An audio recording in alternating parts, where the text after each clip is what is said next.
Doña Celestina la sacó de casa antes del amanecer, con 8 meses de embarazo y un morral que no pesaba ni la mitad de lo que ella llevaba por dentro.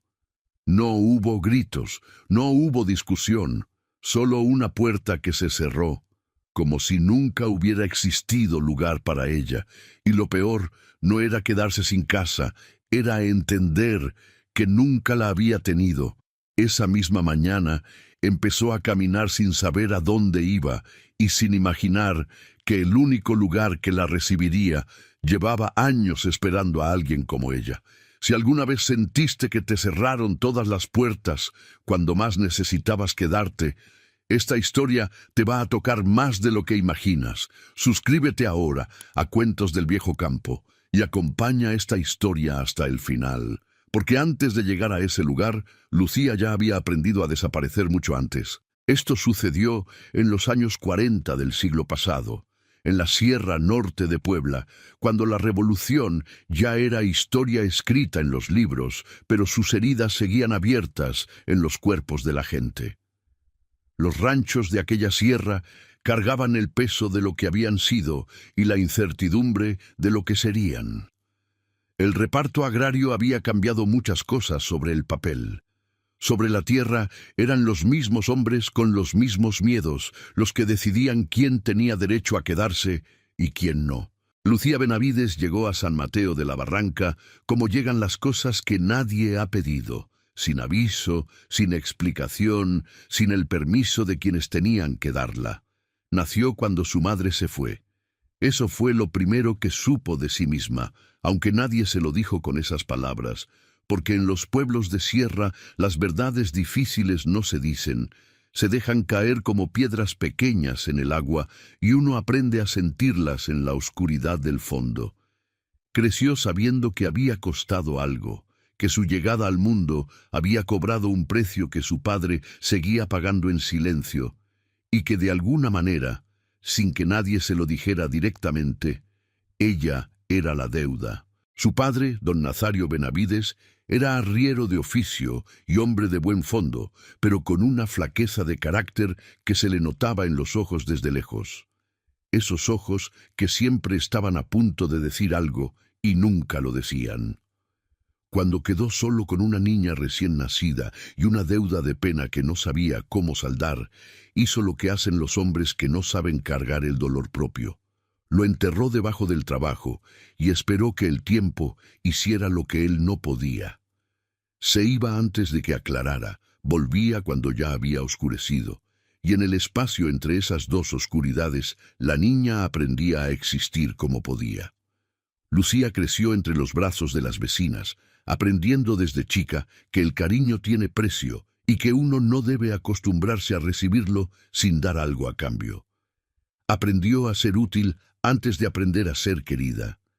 Y como la utilidad llegó primero, nunca supo bien si lo otro era posible sin ella. Doña Celestina Rivas llegó al jacal de los Benavides cuando Lucía tenía 14 años. No era mujer de gritos ni de malas palabras, que esas cosas dejan evidencia. Era de otra clase, más fina en el daño, mujer de silencios colocados con precisión, de miradas que decían sin decir, de ese tono de voz que convierte cualquier pregunta en una acusación y cualquier respuesta en una falta. Don Nazario, que llevaba años cargando la culpa de no saber criar a una hija sin madre, le entregó las riendas de la casa con la misma resignación con que un hombre cansado suelta las del caballo. No se dio cuenta de lo que entregaba junto con ellas. Y Lucía aprendió a ocupar el menor espacio posible, a moverse despacio para no hacer ruido, a terminar las tortillas antes de que alguien llegara a la cocina, para que su presencia no fuera ni siquiera una interrupción en el orden que Celestina había instalado en esa casa como quien instala un cepo, sin que nadie lo vea, hasta que ya es demasiado tarde para salir. Aprendió que el mejor modo de no ser lastimada era volverse invisible, y que volverse invisible era en realidad una forma de morirse poco a poco, tan despacio que uno casi no se da cuenta de que está pasando. Así pasaron los años, y la invisibilidad se fue volviendo piel, tan pegada al cuerpo que ya no se sabía dónde terminaba la piel y dónde empezaba la ausencia. No fue ingenuidad lo que la llevó a Elías Montaño, fue algo peor, fue hambre, el hambre de quien nunca ha recibido una mirada que diga que sí merece estar en el mundo. Elías era hijo de un ranchero de los alrededores, hombre de hablar bonito y promesas que construía como castillos de viento, hermosos, amplios, imposibles de sostener. Vio en Lucía exactamente lo que necesitaba ver para hacer lo que tenía planeado hacer, y ella, que tenía 28 años y una soledad que no sabía nombrar, confundió el interés de él con algo que valía la pena creer. El hombre desapareció antes de que ella terminara de pronunciar la noticia. Como si hubiera estado esperando esa señal para irse, Elías Montaño dejó San Mateo de la Barranca con el mismo silencio con que había llegado, sin dejar ni una palabra escrita, ni un recado, ni la dignidad de una despedida que ella pudiera odiar con claridad. Se llevó consigo la dirección nueva y le dejó a ella todo lo demás. Doña Celestina se enteró antes de que Lucía tuviera tiempo de decidir cómo contarlo.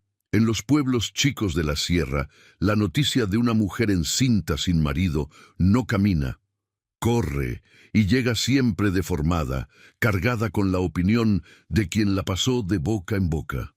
La madrastra no hizo escena. Nunca las hacía. Simplemente se fue volviendo más quieta, más calculada, más distante, como el agua de un arroyo que se retira antes de la crecida. Y don Nazario, que podría haber dicho algo, eligió el camino que siempre elegía, el silencio, la espera, la fe ciega de que los temporales pasan solos si uno no los provoca. Pero este temporal tenía raíces. Con 5 meses de embarazo, Celestina empezó a hablar del deshonor con la voz baja de quien no necesita alzarla para que todos la escuchen. Con 6, dejó de dirigirle la palabra directamente a Lucía y empezó a hablar de ella como de un objeto fuera de lugar, esa cosa que está ahí y que alguien tendrá que mover. Con 8 meses, cuando la panza era ya una evidencia que no admitía ignorancia ni disimulo, Celestina tomó la decisión que había estado cocinando en silencio desde el primer día. Lo hizo de madrugada, con una frialdad que era peor que la crueldad, porque la crueldad al menos te mira a los ojos. Despertó a Lucía antes del primer clarín de los gallos, con el cielo todavía negro y el frío de la sierra metiéndose por las rendijas del cuarto. Le dijo con esa voz plana que usaba para las cosas ya decididas, que recogiera lo suyo. El morral ya estaba preparado desde la noche anterior, la ropa doblada con un cuidado meticuloso que era, en sí mismo, un mensaje. Ese cuidado que dice, todo lo que es tuyo está aquí adentro, y lo que queda afuera nunca fue tuyo. Don Nazario estaba parado en el vano de su cuarto, los brazos caídos a los costados, con esa expresión que Lucía había visto en él tantas veces a lo largo de su vida. La expresión de un hombre que ya tomó la decisión de no tomar ninguna decisión. La miraba sin verla, o la veía sin querer ver. Ella nunca supo cuál de las dos cosas era peor. Lucía tomó el morral.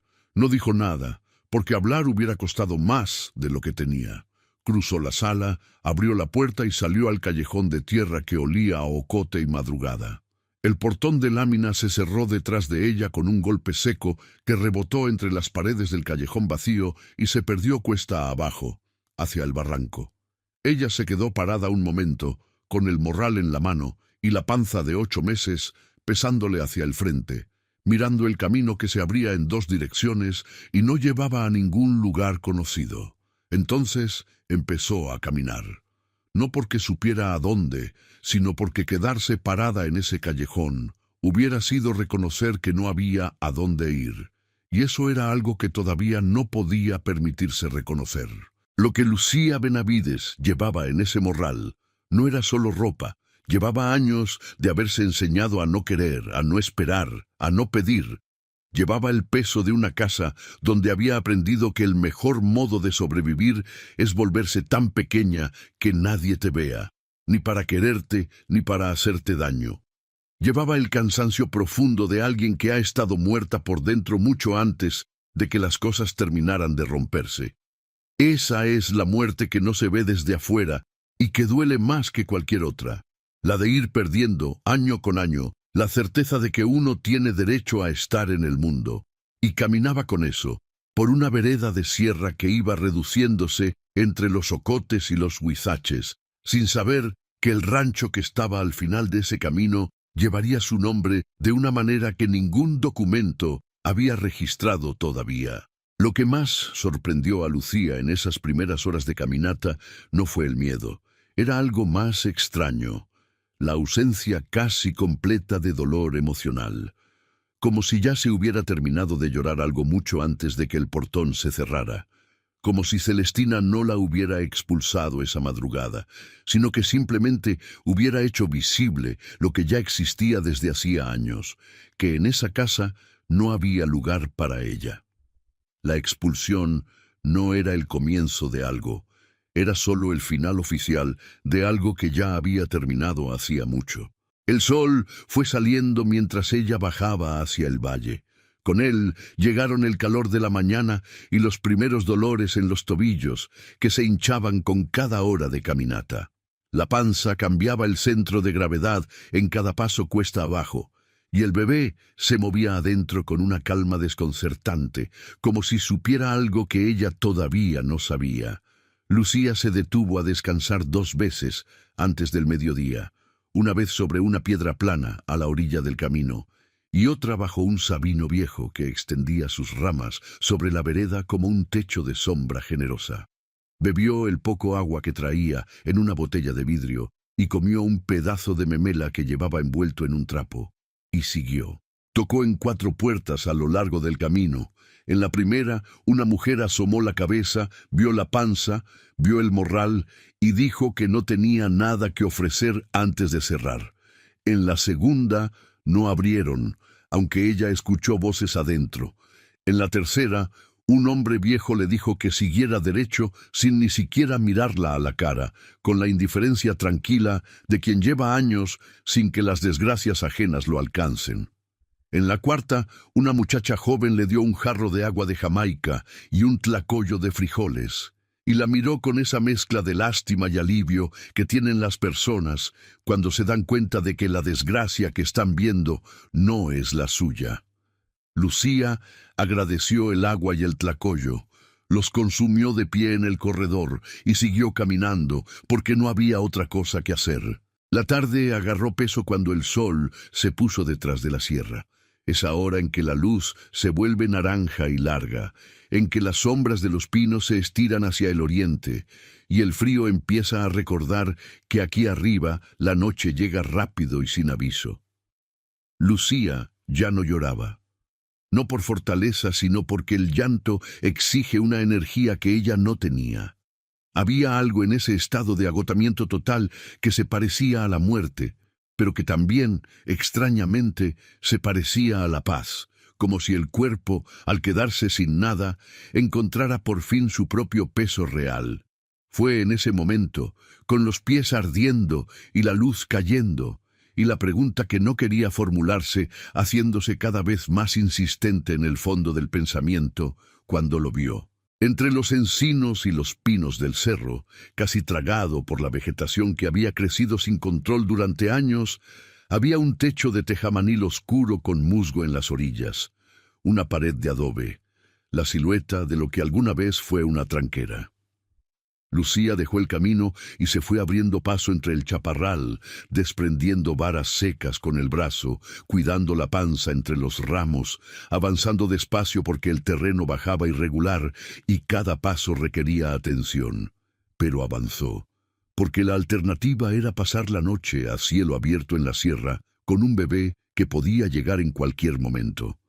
El rancho se abrió ante ella en la última claridad de la tarde, como algo que lleva mucho tiempo esperando ser encontrado.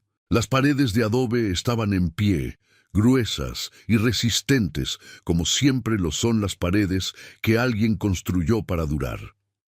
El techo había perdido tablones en 2 puntos y dejaba entrar franjas de cielo gris, pero sostenía en la mayor parte. La puerta de madera estaba inclinada sobre una sola cuerda de cuero reseca, pero era puerta. En el solar, un encino viejo de tronco retorcido extendía sus ramas sobre el terreno con la parsimonia de lo que lleva muchos años creciendo sin que nadie lo moleste. Junto a él, un ciruelo silvestre con frutos morados a punto de caer. Y al fondo, casi cubierta por una enredadera que había trepado por todo el muro trasero, una noria de piedra con una tapa de tablones viejos y resecos. Lucía se quedó parada en el umbral. Sus ojos recorrieron cada cosa despacio, calculando peligro y posibilidad al mismo tiempo.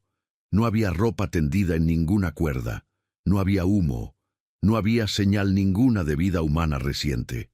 Solo el silencio espeso de un lugar al que nadie ha vuelto en demasiado tiempo, y el viento moviendo las ramas del encino, y los primeros grillos comenzando su función antes de que oscureciera del todo. Empujó la puerta con el hombro y entró. El olor a tierra húmeda y madera vieja llegó primero. Después, mientras los ojos se acostumbraban a la penumbra, fue apareciendo el interior. Una mesa de madera volcada, los restos de un banco, el piso de tierra apisonada con grietas y raíces pequeñas que habían encontrado camino por las esquinas.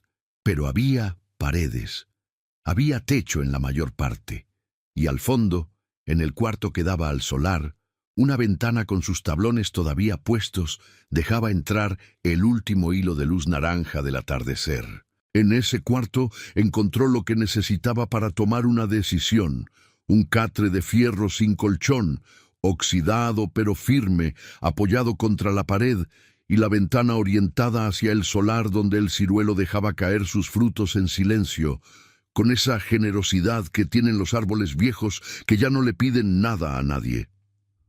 Lucía fue a la noria. Apartó uno de los tablones de la tapa con cuidado y prestó atención en la oscuridad que crecía. Tardó unos segundos, pero lo escuchó. El eco lejano del agua. La noria no estaba seca. Encontró un bule amarrado con alambre a una estaca clavada junto al brocal. Lo bajó despacio hasta que tocó el agua y lo subió lleno. El agua era fría y limpia, sin olor a nada malo.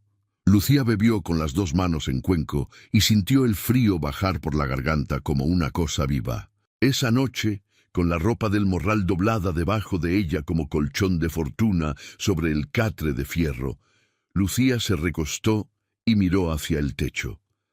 Por la abertura que dejaban los tablones faltantes se veían estrellas. Muchas más de las que se ven desde San Mateo, porque aquí no había ninguna luz humana compitiendo con ellas. El cielo de la sierra, a esa hora, era una cosa que dolía de tan grande, lleno de estrellas que ardían quietas sobre el rancho, como si siempre hubieran estado esperando que alguien viniera a verlas. Puso las manos sobre la panza y sintió al bebé moverse con una calma que se parecía a una respuesta. No sabía de quién era esa tierra, no sabía si podía quedarse, pero en ese momento no era esas preguntas lo que la desvelaba. Lo que la desvelaba era algo diferente, más hondo, el reconocimiento de que en ese catre oxidado, en ese rancho olvidado por el tiempo en una sierra que no conocía, era la primera vez en muchos años que no tenía que achicarse para caber en ningún lugar. El espacio era suyo, todo de ella, aunque no le perteneciera. Nadie la miraba esperando que desapareciera. Nadie medía cuánto espacio ocupaba. No había que ser invisible para estar ahí. El rancho, abandonado y roto como estaba, la recibía tal como era, con el peso que cargaba, con el cansancio en los huesos, con la panza y el miedo y los tobillos hinchados, sin pedirle nada, sin juzgar nada. Y esa diferencia, que debería ser pequeña, le pesó esa noche más que todo lo demás junto. Por primera vez en años, Lucía Benavides no se durmió tratando de ocupar menos espacio. Se durmió ocupando exactamente el espacio que tenía. Durmió. El segundo día en El Encino. Solo empezó antes del amanecer. Lucía abrió los ojos con el cuerpo reclamando el catre de fierro desde el cuello hasta los talones, y con ese segundo de desorientación en que la mente no sabe todavía dónde está. Después llegó el olor a tierra mojada de noche y el sonido de las chachalacas en el cerro, y todo regresó. Se quedó un momento con las manos sobre la panza, sintiendo al bebé quieto y pesado como piedra de río, y luego se levantó porque quedarse no resolvía nada. La primera tarea fue el agua. Llenó el bule 3 veces, se lavó la cara y los pies con los raspones que había dejado el chaparral del día anterior, y sintió el bien que hace el agua fría cuando uno está por fuera de sus fuerzas. Después salió al solar. El ciruelo tenía frutos tirados por el suelo, muchos ya pasados, pero varios todavía firmes.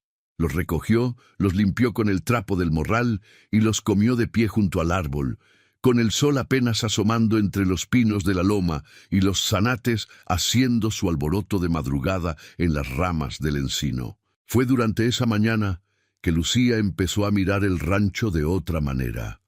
No ya con los ojos de quien busca un techo para la noche, sino con los ojos de alguien que necesita entender qué tiene para trabajar.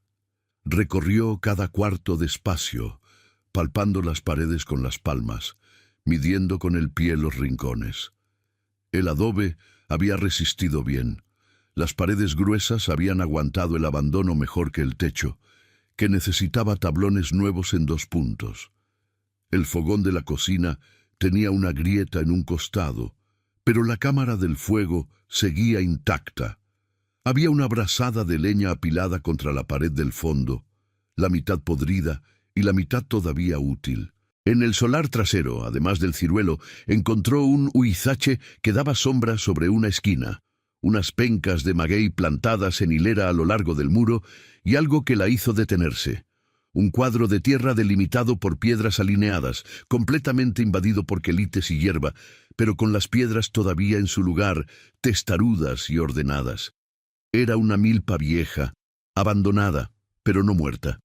Dentro de uno de los bordes de piedra, sobreviviendo sin ningún cuidado humano, había un manojo de epazote y otro de hierba santa, que se habían resembrado solos y seguían brotando con una terquedad que le apretó algo adentro.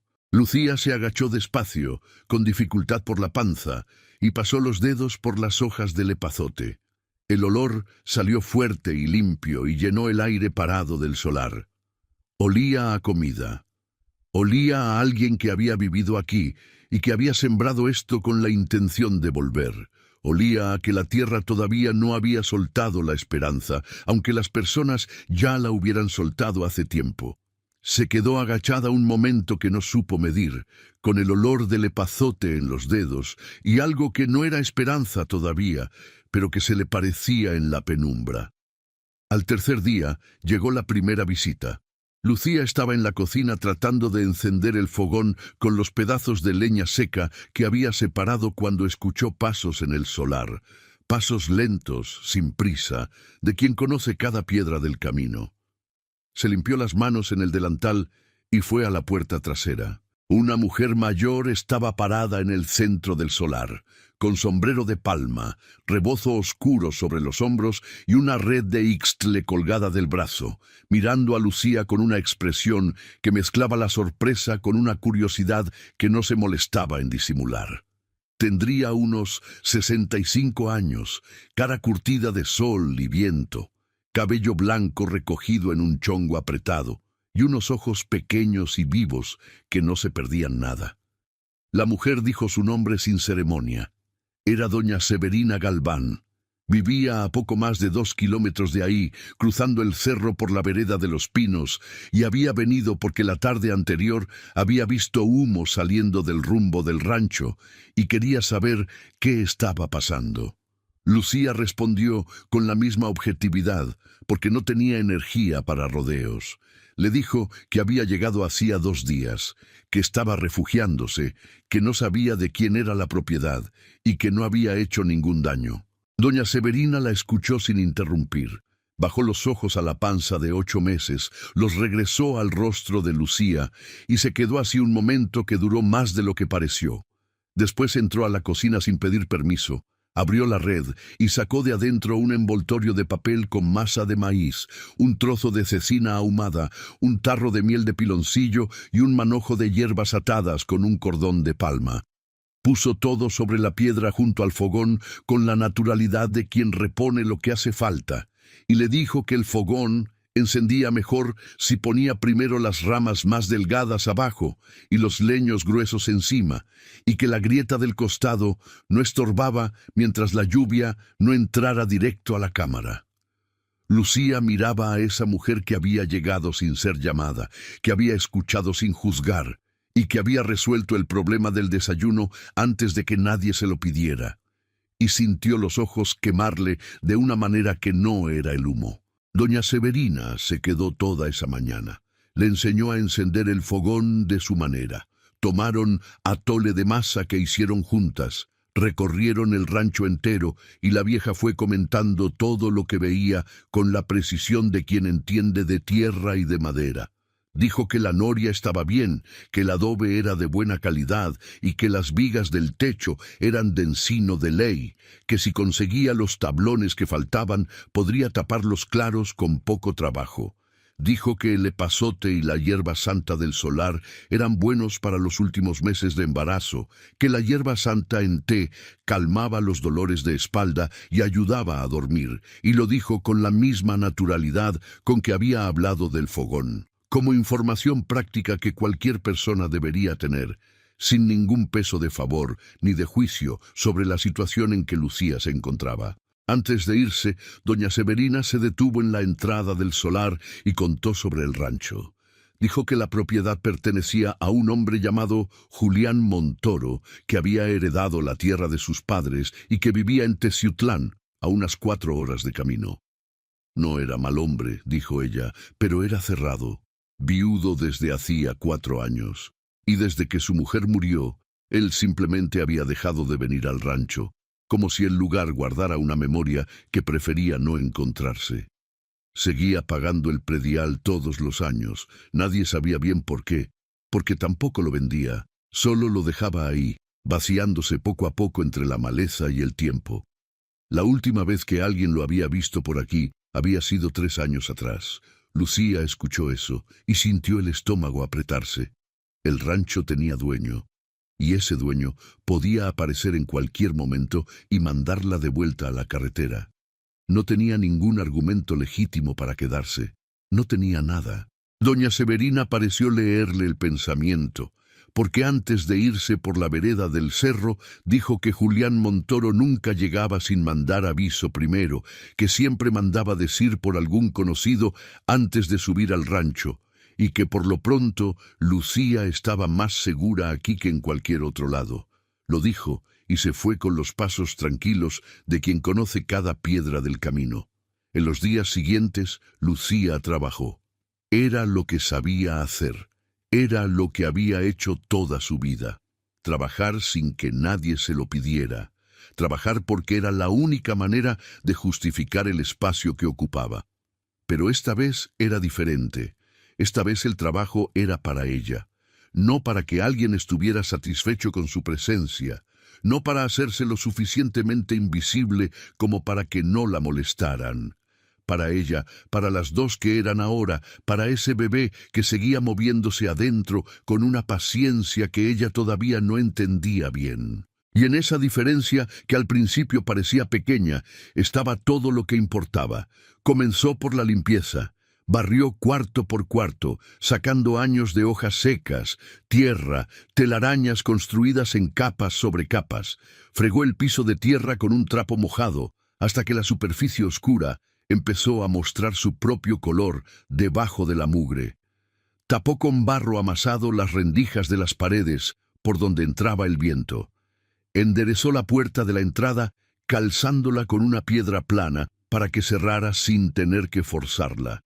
Y descubrió algo que nadie le había enseñado, que trabajar un lugar desde cero, con las manos y sin más herramienta que lo que encuentra uno, tiene un efecto sobre el ánimo que no tiene ninguna otra cosa, que la tierra que uno limpia deja de ser tierra ajena, que hay algo en el acto físico de ordenar un espacio que ordena también despacio y sin que uno lo note, algo adentro que llevaba mucho tiempo revuelto.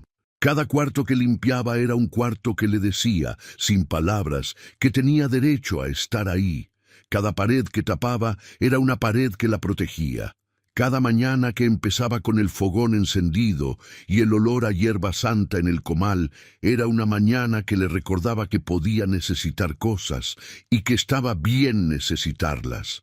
Así fue como Lucía Benavides, sin darse cuenta de que estaba haciéndolo, fue volviendo poco a poco de la muerte que la había tenido adentro desde hacía años. Fue en el cajón trabado de la alacena vieja donde encontró los cerillos, un frasco de vidrio tapado con cera que todavía encendían, un descubrimiento pequeño que valió como victoria. También había un comal de barro rajado pero funcional, una olla sin tapa, 2 tazas desbocadas y un plato hondo sin grieta visible. Era poco, pero suficiente para comenzar. Era exactamente lo que necesitaba. Doña Severina volvió el jueves siguiente como si hubiera quedado, aunque no habían quedado en nada. Traía esta vez una bolsa de frijoles negros, un trozo de queso añejo envuelto en hoja de maíz y un manojo de hierbabuena con raíz, y todo en un terrón de tierra. Dijo que la hierbabuena era lo primero que se plantaba en una milpa nueva porque agarraba sola, no necesitaba cuidado y ahuyentaba a los bichos. La plantaron juntas en un rincón soleado del solar, junto al epazote y la hierba santa que Lucía había limpiado de maleza los días anteriores. Doña Severina aprobó el trabajo que se había hecho en la casa. Caminó por los cuartos, golpeó las paredes con los nudillos para probar y dijo que la estructura era buena de verdad. Fue en esas tardes juntas que Lucía empezó a contar en pedazos lo que había pasado, no de un jalón, no con drama, sino de la manera en que las historias verdaderas salen, en fragmentos, cuando la persona ya no puede seguir cargando todo sola. Doña Severina escuchaba mientras trabajaba, mientras le enseñaba a reconocer las hierbas del solar, mientras le mostraba cómo secar el epazote colgado de cabeza en la sombra para guardarle el aceite.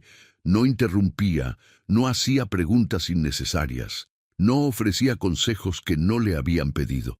Solo escuchaba, y de vez en cuando asentía con la cabeza, con esa sabiduría callada de quien ha visto suficiente mundo como para saber que la mayor parte del sufrimiento de la gente no necesita comentario, necesita testigo.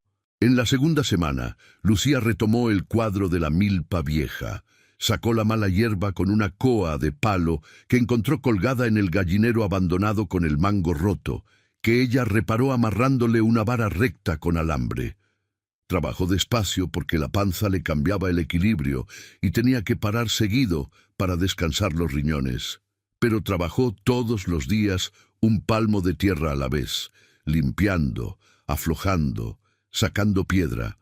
Había algo meditativo en ese esfuerzo físico, una manera de aquietar los pensamientos que se empeñaban en regresar al portón de lámina cerrándose, al rostro de su padre sin expresión, al callejón de ocote y madrugada del que ella había salido sin saber a dónde. Mientras las manos trabajaban la tierra, la cabeza descansaba. Era lo más parecido a la paz que había sentido en mucho tiempo. Y fue precisamente en una tarde de esa segunda semana, cuando el atardecer ya alargaba las sombras sobre el solar y los tecolotes empezaban su llamado entre los pinos, que Lucía escuchó el sonido de herraduras sobre piedra en la entrada del rancho. Se incorporó despacio, limpiándose las manos en el mandil, sintiendo el corazón acelerarse con esa anticipación que mezcla el miedo con lo inevitable. Por la vereda que bajaba del cerro, un hombre a caballo pasó la tranquera caída y se detuvo en el centro del terreno, mirando la casa restaurada, el solar limpio, y luego a ella. Tendría 42 años, tal vez más, hombros anchos, piel quemada de sol y trabajo, y una expresión cerrada que no estaba acostumbrada a ser sorprendida. Se quedó así un momento que pareció largo, solo mirando desde el caballo. Después bajó, amarró el animal a una rama del encino con un gesto automático de quien lo ha hecho muchas veces, y caminó hasta donde Lucía estaba parada. Le preguntó con una voz grave y sin calor quién era y qué estaba haciendo en su propiedad. No era una pregunta agresiva, era algo peor. La pregunta de alguien que está constatando un hecho y esperando una explicación antes de tomar una decisión. Lucía respondió con la verdad, porque no tenía otra cosa. Dijo su nombre. Dijo que había llegado sin tener a dónde ir, que se había refugiado sin pedir permiso porque necesitaba un techo, y que había cuidado el lugar con respeto desde que llegó.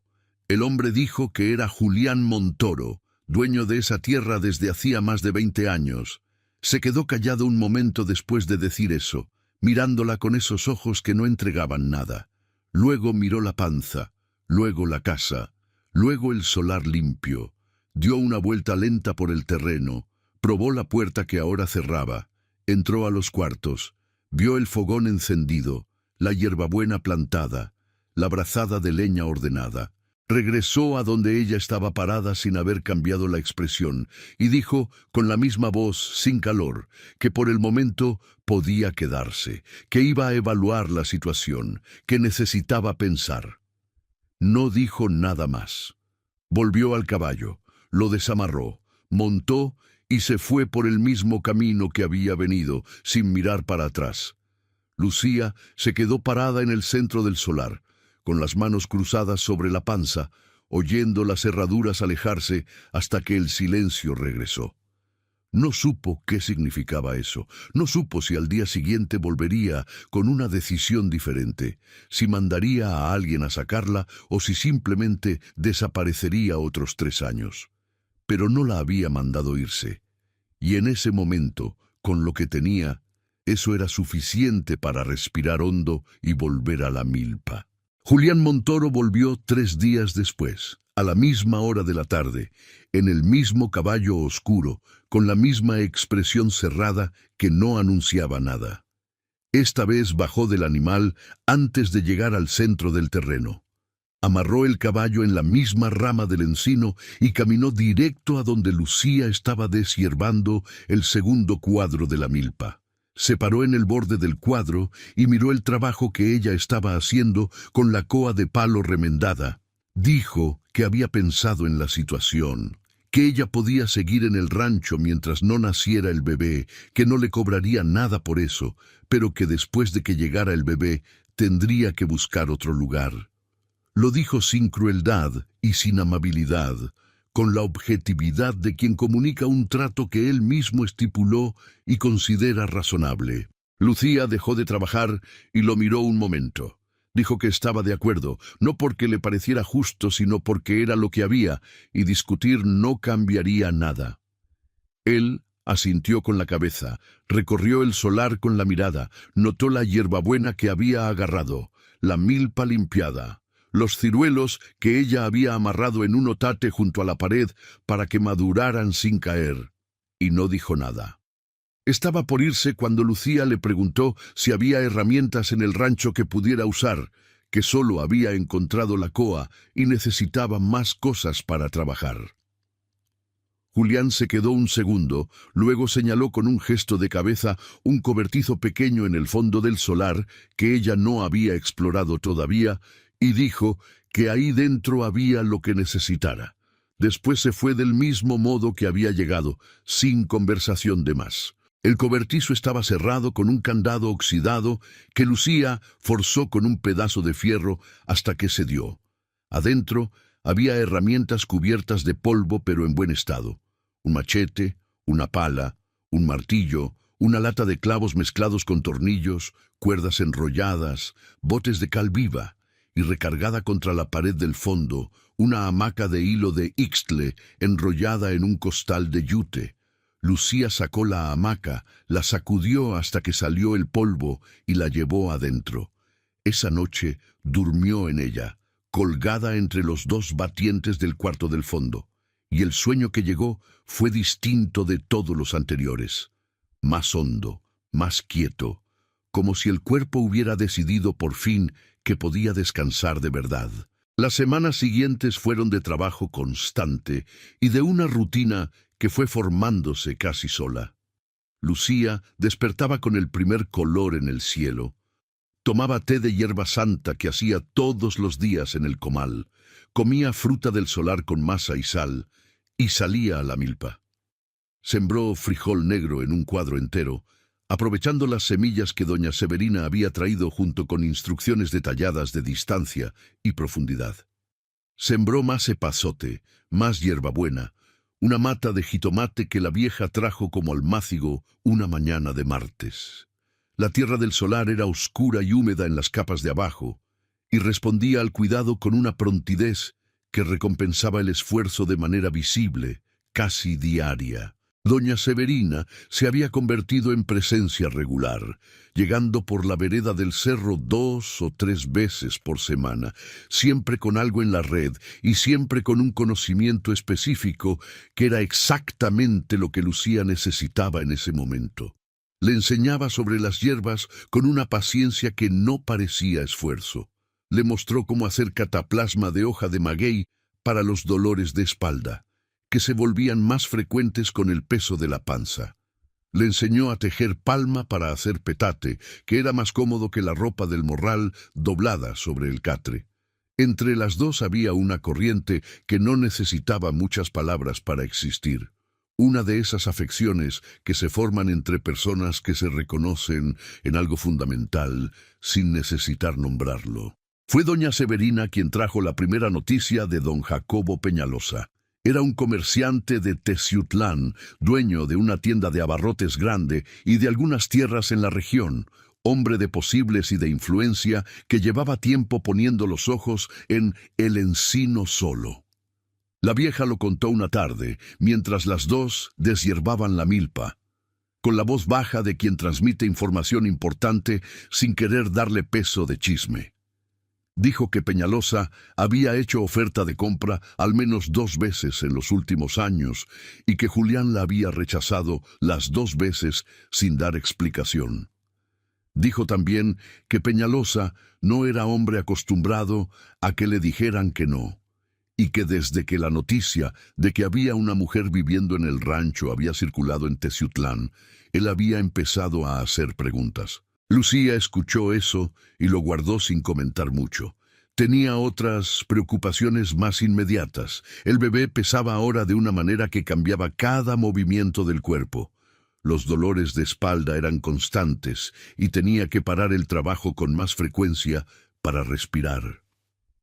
Doña Severina le revisaba la panza con manos de partera vieja, medía la posición, escuchaba con el oído apoyado en la piel y decía que todo iba bien encaminado, que el bebé estaba acomodado de cabeza, que iba a llegar con salud. Esas palabras valían más que cualquier cosa que Lucía pudiera comprar. Julián Montoro volvió al rancho por tercera vez en una mañana de sábado, y esta vez se quedó más tiempo. Llegó y encontró a Lucía arreglando un tablón suelto del piso de la sala con el martillo y los clavos del cobertizo, y se quedó parado en la entrada observando un momento antes de entrar. Ella no paró el trabajo. Él caminó por los cuartos despacio, con las manos en los bolsillos, y cuando regresó a la sala, se quedó recargado en la pared, viéndola trabajar. Había una calidad diferente en ese silencio, menos dureza, pero una especie de incomodidad de quien no sabe bien qué hacer con lo que está viendo. Después de un rato, se hincó del otro lado del tablón y agarró el extremo para sujetarlo mientras ella clavaba. No dijo nada, solo sujetó. Trabajaron así casi 1 hora, ella clavando y él sosteniendo, hablando pocas palabras sobre dónde necesitaba cortarse el tablón y qué clavo quedaba mejor. Era conversación de madera y herramienta, sin ningún subtexto aparente. Pero había algo en esa cercanía en silencio que era diferente de los encuentros anteriores. Cuando terminaron, Julián se levantó, se limpió las manos en el pantalón y miró el piso reparado. Dijo que había quedado bien. Lucía dijo que sí. Y él se quedó más tiempo, esta vez sentado en un banco que ella había improvisado con un tronco y 2 piedras en el solar, tomando el café que ella preparó sin que él lo pidiera, mirando la milpa que estaba creciendo, con esa expresión cerrada que todavía no revelaba nada, pero que ya no era exactamente frialdad. Fue ese día que él contó, sin que ella preguntara, que su mujer había muerto en ese rancho, que no fue enfermedad ni accidente, que fue un parto que no fue bien, que el niño tampoco había sobrevivido. Lo dijo mirando hacia la milpa, con la voz plana de quien ha contado una cosa tantas veces para sí mismo que ya le salió el llanto y solo queda la descripción, el hecho desnudo sin envoltura, como piedra que uno ya no puede llorar, pero que tampoco puede soltar. Luego se quedó callado, con esa clase de silencio que no pide respuesta, que solo necesita que alguien lo escuche sin tratar de llenarlo con palabras de consuelo que de todas formas no llegan a donde duele. Lucía no dijo nada por un momento. Después dijo que lo sentía, no porque fuera lo que se debe decir, sino porque era verdad. Julián asintió con la cabeza y se levantó. Antes de irse, miró la panza de Lucía y dijo que doña Severina era buena partera, que tenía mucha experiencia, que ella estaba en buenas manos. Lo dijo con la misma voz plana de antes, pero Lucía escuchó debajo lo que él no podía decir todavía, que le importaba lo que pasara ahí, que el rancho ya no le era indiferente, que ella ya no le era indiferente. Después se fue, y Lucía se quedó sentada en el banco de tronco, con la taza de café en las manos, entendiendo por fin por qué ese hombre había abandonado este rancho durante 3 años. Don Jacobo Peñalosa apareció una tarde de entre semanas sin avisar, montado en un caballo fino y acompañado de un muchacho joven que cargaba una carpeta de cuero. Era hombre de unos 53 años, panza de quien come bien, sombrero de palma de ala ancha y una sonrisa que llegaba antes que el saludo. Entró al terreno como si fuera suyo y caminó hasta el corredor, donde Lucía estaba cosiendo un remiendo en una blusa con la naturalidad de quien visita una propiedad que ya considera prácticamente adquirida. Se presentó con nombre y con oficio de comerciante, dijo que había oído hablar de ella, que era amigo antiguo de Julián Montoro, y empezó a hablar del rancho con esa familiaridad calculada de quien está tanteando el terreno antes de hacer lo que realmente quiere hacer. Después de algunos minutos de conversación sobre el estado de la propiedad y el trabajo que ella había hecho, Peñalosa llegó al grano. Dijo que don Julián estaba pensando en vender el rancho, que las condiciones eran buenas y que cuando se concretara la venta, ella tendría que desocupar, naturalmente. Lo dijo con una sonrisa que pretendía ser amable, pero era solo calculada, y esperó su reacción. Lucía dobló el remiendo que estaba cosiendo, lo puso sobre la rodilla con calma, y le preguntó si Julián Montoro le había dicho eso a él, personalmente. Peñalosa titubeó un segundo, solo uno, pero ella lo vio. Dijo que habían platicado recientemente y que las cosas iban encaminadas en esa dirección. Lucía dijo que cuando el propio Julián viniera a decírselo, ella daría la respuesta que correspondía. Hasta entonces no había más de qué platicar. Peñalosa no esperaba eso. La sonrisa duró un momento más de lo natural, después se fue.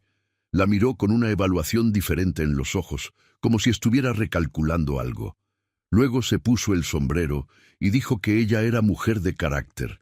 Lo dijo como si fuera un problema. Lucía no respondió. Él se fue con el muchacho de la carpeta y ella se quedó en el corredor oyendo los caballos alejarse con el corazón latiendo más rápido de lo que dejaba ver en la cara.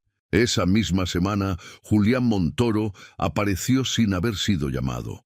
Lucía estaba acarreando agua de la noria cuando lo escuchó llegar, y notó de inmediato que era diferente a las otras veces. El paso más rápido, la expresión cargada. Fue directo al asunto. Peñalosa había ido a Teciutlán a buscarlo. Le había hecho una nueva oferta de compra, y esta vez había mencionado la situación de Lucía como argumento, diciendo que había una ocupante irregular en la propiedad, que complicaba cualquier proceso de venta y que era mejor resolverlo pronto. Julián dijo que había rechazado la oferta una vez más, pero que necesitaba que ella supiera que Peñalosa no iba a parar ahí. Lucía dejó el bule en el suelo y lo miró. Le preguntó por qué seguía rechazando las ofertas. Julián se quedó quieto un momento mirando la casa, el solar, la milpa que estaba creciendo, donde antes había solo maleza. Dijo que no sabía bien, Dijo que quizás era porque venderse le hacía como borrar lo que había pasado aquí, y que aunque el lugar le doliera, borrarlo no le parecía bien. Había una honestidad desnuda en esas palabras que Lucía no esperaba, y ella no dijo nada por un rato. Solo se quedó ahí con él, en el silencio del solar que olía a tierra mojada y hierba santa. Los días que siguieron fueron tensos de una manera diferente. Peñalosa empezó a moverse por otros medios, mandando recado por conocidos de que el rancho se iba a vender de todas formas, esparciendo en Teciutlán que había una situación irregular en la propiedad, creando un ruido de fondo que doña Severina captaba y transmitía con preocupación creciente. Una mañana, Lucía encontró la tranquera del camino rayada con algún objeto filoso. Una marca pequeña y deliberada, del tipo que no ocurre por accidente. Ese mismo día llegó Julián. Vio la marca, se quedó mirándola un momento largo y no dijo nada. Pero se quedó. Se quedó el resto de la tarde trabajando junto a Lucía en el refuerzo de un tramo de la cerca que necesitaba atención, sin que ninguno de los dos necesitara nombrar lo que estaba pasando. Había una comunicación que se iba formando entre los dos que no necesitaba muchas palabras, una sincronía de trabajo y de silencio que Lucía reconocía como algo raro, porque había pasado años en una casa donde el silencio era arma y no complicidad. Este era distinto, el tipo de silencio en que dos personas están juntas porque así están bien, porque la presencia del otro ya es suficiente, porque hablar sería casi una interrupción. Fue un jueves por la tarde cuando Peñalosa volvió al rancho, y esta vez sin la sonrisa de antes. Venía acompañado de dos hombres que Lucía no conocía. Se paró en el centro del terreno y dijo con una voz que ya no intentaba ser amigable que había un proceso en curso para impugnar la ocupación irregular de la propiedad, y que ella tenía una semana para desocupar voluntariamente antes de que se llamara a las autoridades. Era mentira. Ella casi con certeza lo sabía.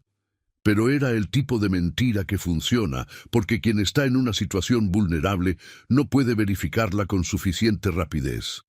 Sintió al bebé moverse fuerte en ese momento, como si también percibiera la amenaza, y puso la mano sobre la panza en un gesto que era a la vez protección e intento de calmarse. Antes de que ella respondiera, se escucharon pasos por la vereda del cerro. Doña Severina entró al terreno con la red colgada del brazo y se paró al ver a los hombres. Evaluó la escena con esos ojos pequeños que no se perdían nada y caminó hasta quedar junto a Lucía sin decir una palabra. Era solo una mujer vieja con una red de ixtle, pero había en sus hombros una firmeza que ocupaba espacio. Peñalosa la miró a ella, luego a Lucía, luego a la panza, y dijo que la decisión era de ella, pero que se iba a arrepentir de complicar las cosas. Dio la vuelta y se fue con los dos hombres. Doña Severina puso la mano en el brazo de Lucía y dijo que esa misma noche mandaría recado a Julián Montoro. Lucía asintió, con el corazón todavía acelerado, y entonces sintió otra cosa, un dolor distinto, bajo y persistente, que no era del susto. Era del cuerpo. Era el bebé avisando que no iba a esperar mucho más. Cerró los ojos un segundo, respiró hondo y le dijo a doña Severina que quizás era bueno que se quedara cerca las próximas horas. La partera vieja la miró la panza y dijo que ya lo sabía antes de llegar. Si estás siguiendo esta historia, deja tu like y compártela con quien necesita escuchar que aun en lo más oscuro, la vida sigue empujando hacia la luz. La noche cayó sobre el encino solo, con una rapidez que parecía intencional. Doña Severina hizo entrar a Lucía. Preparó el cuarto del fondo con lo que había, dobló trapos limpios que sacó de la red, como si hubiera previsto esto desde que llegó. Los dolores venían en oleadas, todavía espaciadas, pero con una regularidad que la partera reconocía bien. Trabajaba en silencio, calentando agua en el comal, organizando el espacio con movimientos precisos de quien ha hecho esto muchas veces, y de vez en cuando le decía algo corto a Lucía, que el siguiente iba a venir más fuerte, que respirara hondo cuando llegara, que el cuerpo sabía lo que tenía que hacer, aunque la cabeza creyera que no. Julián llegó cuando la noche ya estaba cerrada, traído por el recado que doña Severina había mandado por un muchacho de la ranchería antes de que empezaran los dolores. Entró al rancho, vio la luz encendida en el cuarto del fondo y se quedó parado en la sala sin saber bien qué hacer con las manos. Doña Severina salió un momento, le dijo que todo iba bien, que se quedara afuera y que fuera útil cuidando el fuego para tener agua caliente. Julián hizo lo que le mandaron sin cuestionar, y se quedó ahí en la cocina, alimentando el fogón con leña, oyendo los sonidos que venían del cuarto, con una expresión en la cara que mezclaba una tensión antigua con algo que no había sentido en este rancho desde hacía 4 años. El parto tardó lo que tardan los partos cuando van bien, ni rápido ni largo, solo el tiempo que el cuerpo necesita. Doña Severina condujo todo con la competencia tranquila de quien sabe que la tranquilidad es el mejor instrumento que una partera puede tener. Lucía atravesó el dolor de la manera en que las mujeres siempre lo han atravesado, el dolor de las cosas que más importan, agarrándose, respirando, cediendo cuando el cuerpo pedía ceder. Y cuando el llanto del bebé rasgó el silencio de la madrugada, fino y fuerte y completamente nuevo, doña Severina sonrió por primera vez en toda la noche, con una sonrisa que era de alivio y de celebración al mismo tiempo. Era una niña pequeña, morada de esfuerzo, con los puños cerrados, como si ya estuviera lista para pelear. Doña Severina la envolvió en un trapo limpio y la puso en los brazos de Lucía, que se quedó mirando ese rostro arrugado y perfecto, con una expresión que no tiene nombre en ningún idioma. La niña abrió los ojos un segundo, solo uno, unos ojos oscuros y profundos que todavía no veían bien, pero que parecían mirar hacia adentro más que hacia afuera. Lucía dijo el nombre en voz baja, casi para sí misma. Lupe. Lo había pensado semanas, sin decírselo a nadie, guardándolo como si ponerle nombre antes de tiempo fuera un riesgo que no podía correr. Ahora lo decía y el nombre cabía perfectamente, pequeño y redondo como la madrugada que empezaba a clarear por la ventana del cuarto. Julián entró cuando fue llamado, con los hombros tensos de quien no sabe lo que va a encontrar. Se quedó parado en la entrada del cuarto, mirando a Lucía en la hamaca con la niña en los brazos. Y algo en su cara cambió de una manera que él claramente no había planeado. Doña Severina salió discretamente, dejando a los dos en el silencio que ese momento pedía. Julián se acercó despacio, se quedó de pie junto a la hamaca, mirando a la niña con esos ojos que 4 años atrás habían visto un cuarto parecido a este y no habían visto lo mismo. Lucía no dijo nada, él tampoco. Pero cuando la niña cerró el puño diminuto alrededor de su dedo índice en un reflejo involuntario, Julián Montoro se quedó muy quieto por un tiempo que duró más que cualquier palabra hubiera durado. En los días que siguieron, el encino solo respiró de otra manera. Lupe dormía y despertaba con ese desorden de horas que los recién nacidos le imponen al mundo. Y Lucía aprendía su idioma, ese conjunto de llantos y silencios que se va volviendo comprensible con una velocidad que sorprende a quien lo está viviendo por primera vez. Doña Severina llegaba todas las mañanas, enseñaba, ayudaba, verificaba que todo estuviera bien con las dos. Y Julián volvió al día siguiente del parto. Y al día de después, y al de después de ese, siempre con alguna razón práctica para estar ahí. Un tablón que reparar, una cerca que necesitaba atención, leña que había que cortar. El asunto de Peñalosa seguía en el aire como nube que no llovió. Lucía lo sabía, Julián también, y había entre los dos una conciencia de que eso tenía que resolverse antes de que el hombre tomara una medida más concreta. Fue en una mañana en que los dos estaban en el solar, ella amamantando a Lupe sentada en el banco de tronco y él reparando la tranquera del fondo, que Julián dijo que esa semana iría a Teciutlán a buscar el registro del municipio y dejar constancia formal de que la propiedad no estaba en venta, que había una moradora autorizada y que cualquier intento de impugnación encontraría la documentación en orden.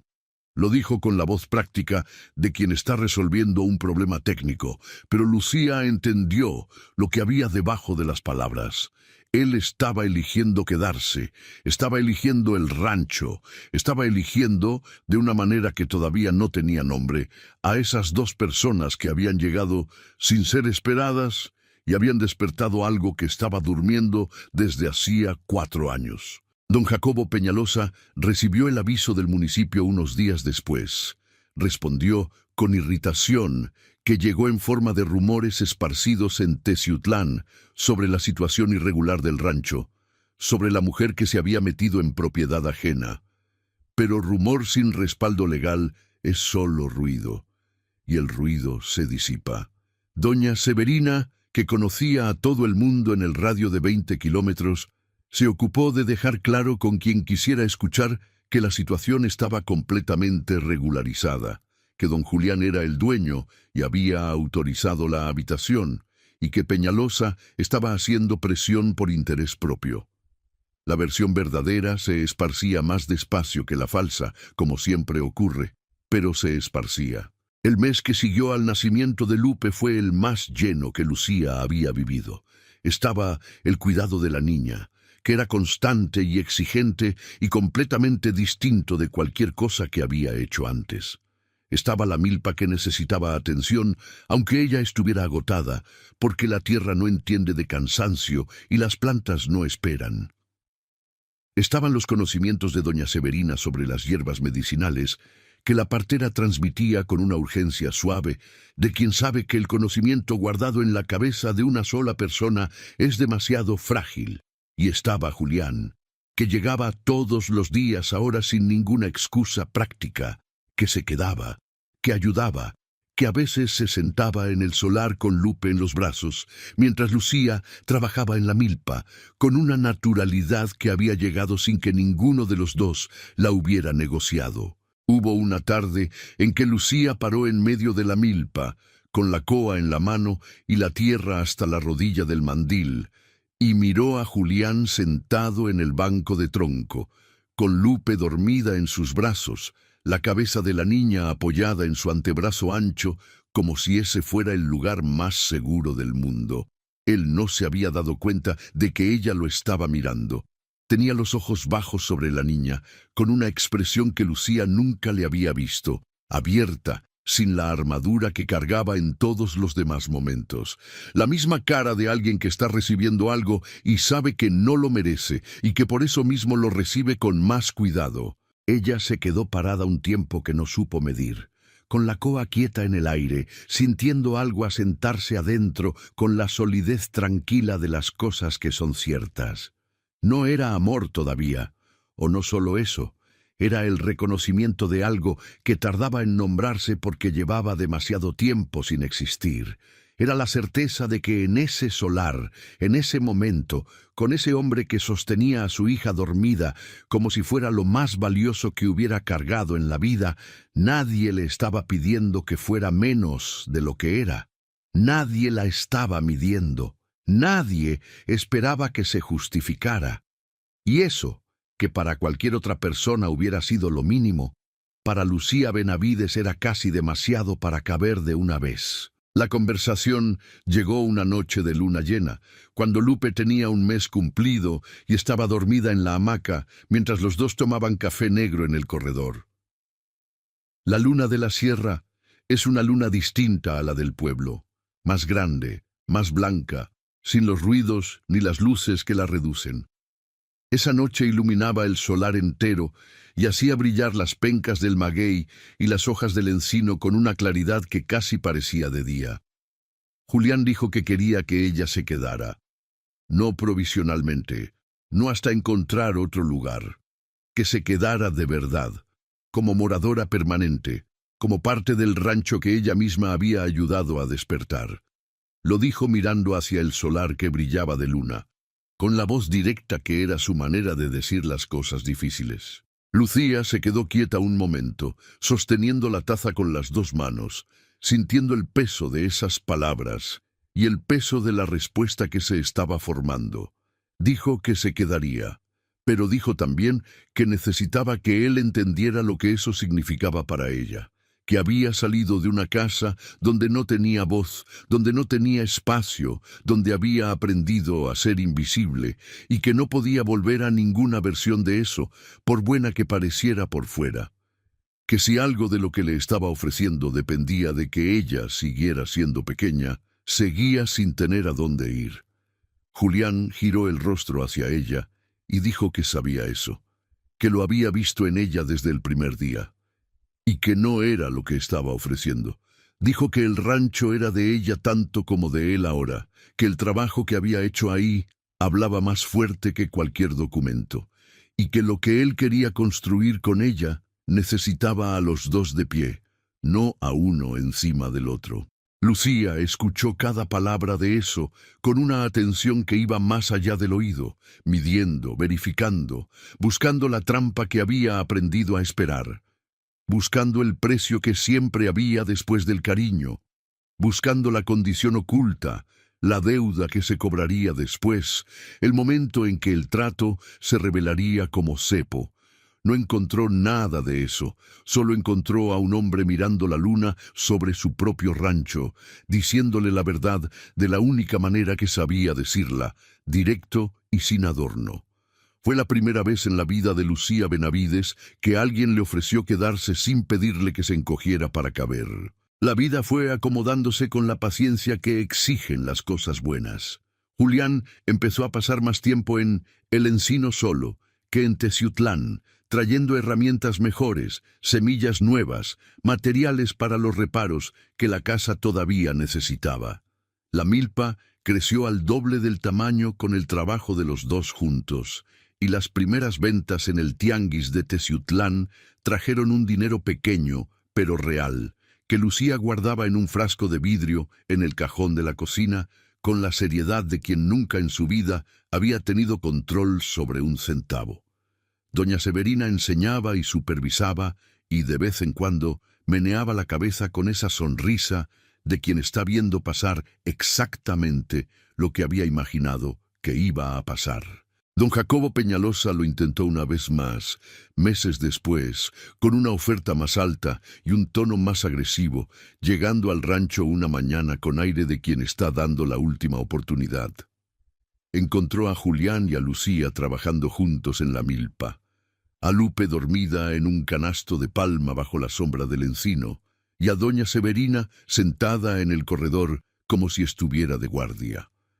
La escena era tan completamente distinta de lo que esperaba que se quedó parado un momento sin saber cómo empezar.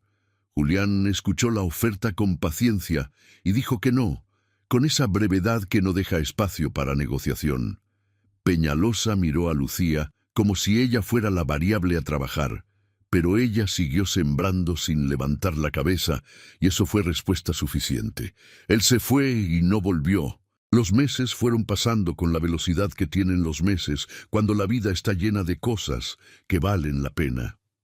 Lupe crecía con la misma terquedad determinada de su madre, gateando por el solar con la curiosidad de quien quiere conocer cada centímetro de ese mundo, jalando las hojas de la milpa, metiéndose tierra a la boca con una satisfacción que Lucía tenía que interrumpir varias veces al día. Julián la cargaba en brazos con una naturalidad que había llegado tan despacio que nadie supo decir exactamente cuándo había empezado, pero que estaba ahí, sólida y evidente, como las cosas que crecen de la tierra para arriba. La casa se fue transformando de ruina en hogar, con cada reparación, cada mejora, cada detalle que Lucía fue agregando, con unas manos que habían aprendido a construir porque no había otra opción. Cortinas en las ventanas que ella cosió, con manta comprada en el tianguis. Un banco nuevo en el corredor que Julián hizo de madera de encino. Macetas con las hierbas de doña Severina en la entrada. la fachada encalada con la cal que estaba en el cobertizo y que Lucía diluyó hasta rendir lo suficiente para cubrirlo todo. La casa quedó blanca y limpia bajo el sol de la sierra, con las ventanas abiertas, dejando entrar el viento que olía a tierra y a hierba santa. Y había en eso una dignidad que era distinta de cualquier cosa que ella había conocido antes, porque era completamente suya.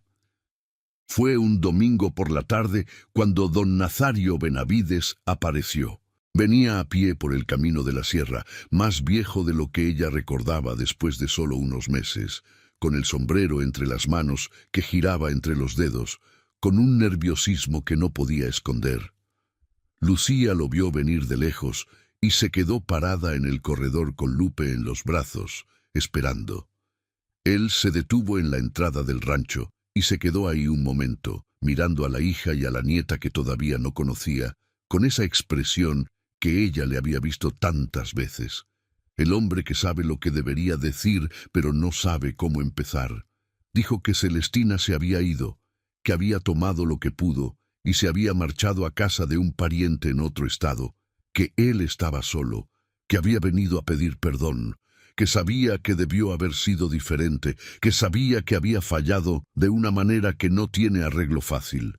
Lucía lo miró un tiempo largo. Vio al viejo en que se estaba convirtiendo, la curva nueva en los hombros, el cabello más blanco. Vio al padre que se había quedado parado en el vano de su cuarto mientras ella salía al callejón de madrugada. Vio también al hombre que había venido a pie por un camino de sierra para pedir perdón, y que eso por sí solo exigía algo de ella que ya no era exactamente enojo.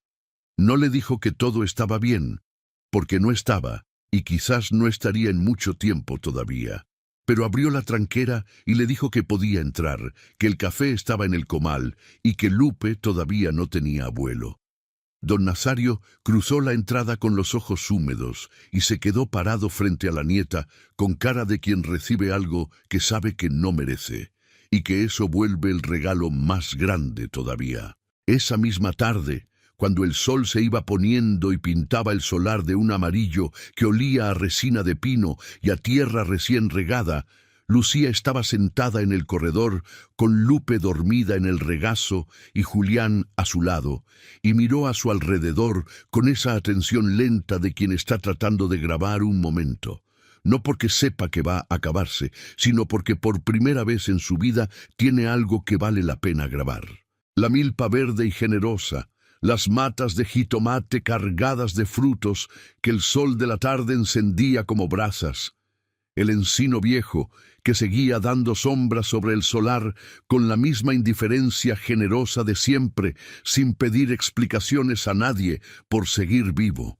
Las hierbas de doña Severina perfumando el corredor, epazote, hierbabuena, hierba santa, ese olor que para Lucía ya era sinónimo de estar en el lugar correcto. La casa encalada con las ventanas abiertas, dejando entrar el aire fresco de la sierra que caía con el atardecer. Don Nazario, sentado en el patio con Lupe en los brazos ahora, mirando a su nieta con esa cara de quien recibe algo sin merecerlo, y que sabe que eso vuelve el regalo más grande todavía, y doña Severina saliendo de la cocina con el comal en la mano, sin decir nada, ocupando su lugar en esa escena como si siempre hubiera sido parte de ella. Lucía miró todo eso despacio y sintió algo que tardó en reconocer porque hacía demasiado tiempo que no lo sentía. No era alegría exactamente, aunque la alegría estaba ahí. No era alivio, aunque el alivio también. Era algo más parecido a la sensación de volver a habitar el propio cuerpo después de años de haberlo dejado vacío. Como si las paredes del encino no solo hubieran cobijado su cuerpo estas semanas, sino que hubieran estado, sin que ella lo supiera, devolviéndole poco a poco todo lo que los años en aquella otra casa le habían quitado. Pensó en la madrugada en que había salido de San Mateo de la Barranca con un morral y 8 meses de panza, y ningún destino. Pensó en los pasos por la vereda de sierra, en los portones que no abrieron, en el dolor de los tobillos y el peso del bebé, y la pregunta que no quería formularse. Pensó en el techo de tejamanil que había aparecido entre los encinos cuando la luz se moría, en esa claridad de atardecer que tenía algo de irreal, y entendió, con la claridad que solo da el tiempo, que el encino solo no había sido un accidente, había sido una respuesta, la tierra esperando a alguien que la necesitara tanto como ella necesitaba a alguien. Hay personas que llegan a los lugares que importan tan apagadas por dentro que no saben que están llegando a ningún lado. Han aprendido a no esperar, a no querer, a no ocupar espacio. El mundo les ha enseñado pacientemente, año con año, que su presencia es una molestia que hay que tolerar en el mejor de los casos, y que la única manera segura de existir es existir lo menos posible. Y a veces la vida les manda, no un rescate ni una salvación, sino simplemente un lugar donde ya no tienen que apagarse para caber. Un lugar que las recibe tal como son, con el peso que cargan, con las grietas que tienen, y que dice sin palabras, aquí puedes crecer. Lucía no eligió el encino solo. Llegó a él caminando en la oscuridad, sin saber que estaba llegando a ningún lado. No llegó buscando un hogar, llegó buscando un techo para una noche. Y el rancho, que también había estado apagado por 4 años, que también había estado esperando sin saber qué esperaba, la reconoció de la única manera en que las cosas verdaderas se reconocen, sin explicación, sin documento, sin que nadie tuviera que decir nada. Y quizás así es con todo lo que realmente importa en esta vida. Uno no lo encuentra, es encontrado, en el momento menos esperado, por el camino que menos imaginaba, en el estado más roto que uno haya tenido. Y cuando pasa, no llega con fanfarria ni con certeza, llega callado, como el agua que sube despacio en la noria, como la hierba que brota sola en el canteiro abandonado, como la luz que entra por los tablones que faltan en el techo y que uno primero ve como gotera y después, con el tiempo, aprende a ver como ventana. Suscríbete a Cuentos del Viejo Campo, activa la campana y acompáñanos en la próxima historia. ¿Hubo alguna vez un lugar, una persona o un momento en que te diste cuenta de que llevabas mucho tiempo sin ocupar el espacio que te correspondía? Cuéntanos en los comentarios cómo fue ese regreso.